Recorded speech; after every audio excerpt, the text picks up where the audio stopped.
ভাইরে ভাই, অবশেষে সোনার ছেলেরা আর্জেন্টিনার সাথে 1-1 গোলে ড্র করছে ম্যাচটা।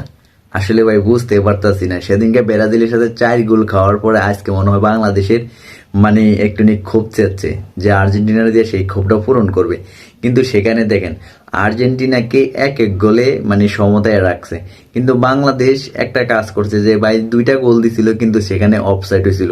কিন্তু ভাই যদি সেই গোলটা হয়ে যাইতো তাহলে বাংলাদেশ কিন্তু আজকে ম্যাচটা জিতে দিত, কিন্তু আর ড্র হইতো না। সেখানে দেখেন বাংলাদেশ ম্যাচটা আজকে ড্র হয়েছে আর্জেন্টিনার সাথে। কি অমায়িক একটা ব্যাপার ভাই, আর্জেন্টিনার মতন একটা টিম তাদের সাথে বাংলাদেশ ম্যাচটা ড্র করছে ভাই, অসাধারণ, দেখার মতো ভাই। তো গাইস, আসলে আজকে একটা লাল ভালোবাসা পাইছে আর্জেন্টিনা। দেখেন আসলে ভাই লাল ভালোবাসাটা পাইতো না, সেখানে দেখেন লাল ভালোবাসা পাওয়ার যোগ্য দেখে তারা লাল ভালোবাসা পাইছে। কিন্তু ভাই একটা দুঃখের বিষয় কি, আর্জেন্টিনা কিন্তু আজকে 10 জন নিয়ে মাঠে খেলছে। হ্যাঁ, 10 জন প্লেয়ার মাঠে খেলছে আজকে আর্জেন্টিনার। যদি 11 জন খেলতে পারতো তাহলে আরেকটা গোল দেওয়ার সম্ভাবনা থাকতো।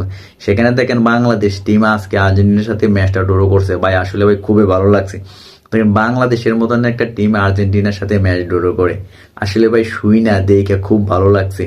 তো আসলে আপনারা আসলে বাংলাদেশের যারা দর্শক শ্রোতা আছেন সবাই অবশ্যই ভিডিওটা লাইক কমেন্ট শেয়ার করে আমার পাশে থাকবেন। ধন্যবাদ সবাইকে।